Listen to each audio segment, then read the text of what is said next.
I'd barely finished mowing my front pasture when a pair of police cruisers pulled up to my gate. Their lights weren't flashing, but the sight still raised my eyebrows.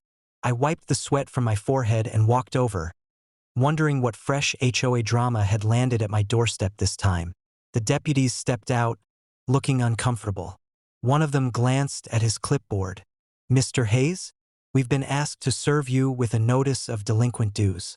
The HOA claims you're thousands of dollars behind, and they've requested a fraud investigation." I blinked. Delinquent dues?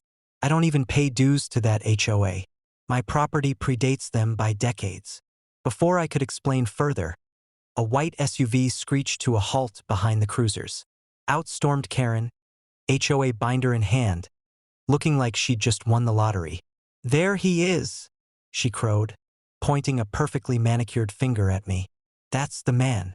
He owes the association 3 years of unpaid dues, late fees, and penalties. Arrest him before he tries to run."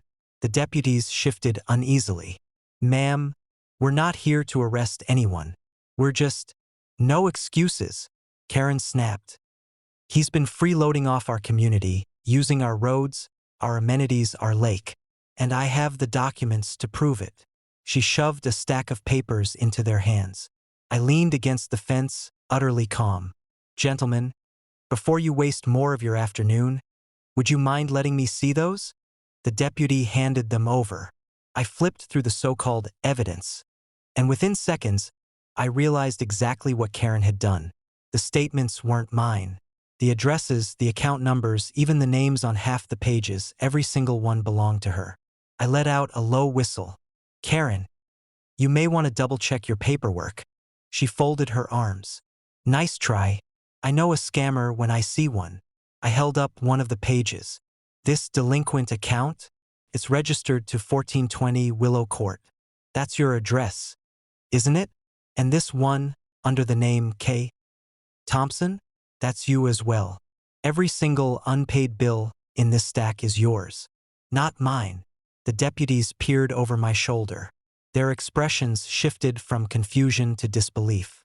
One muttered, "Ma'am, these are all your accounts. Did you submit your own bills as evidence?" Karen's face turned crimson. That's impossible. He must have switched them. He's trying to trick you." I smiled. "Funny, considering these documents came straight from your HOA office. If anyone's been tricking people, it's you." The second deputy crossed his arms. "Ma'am, filing false reports is a serious offense. You accused this man of fraud using your own unpaid statements." Karen stammered, her confidence unraveling. "No, you don't understand. He's been stealing from us, I swear." I slipped the papers back into the folder and handed it to the deputies. "Officers, you'll want to keep these. They're proof of her harassment, and maybe even embezzlement, if you dig deep enough. Because if she's been shifting her bills onto neighbors, who knows what else she's been doing with HOA funds?" They nodded grimly. "We'll be opening an investigation." Karen's jaw dropped. "Wait, you're investigating me? But I called you on him." "That's not how this works, ma'am," one deputy said. "If you're mismanaging funds and filing false police reports, you're the one in trouble." I tipped my hat, hiding my grin. "Appreciate your time, officers. Let me know if you need me to testify. I'll be happy to." As they escorted Karen back toward her SUV, I could hear her voice rising in panicked protest, insisting it was all a mistake, that she was the victim. But the louder she got, the more desperate she sounded. By the time the cruisers pulled away, Karen looked smaller than I'd ever seen her, deflated in her seat with her binder clutched like a shield.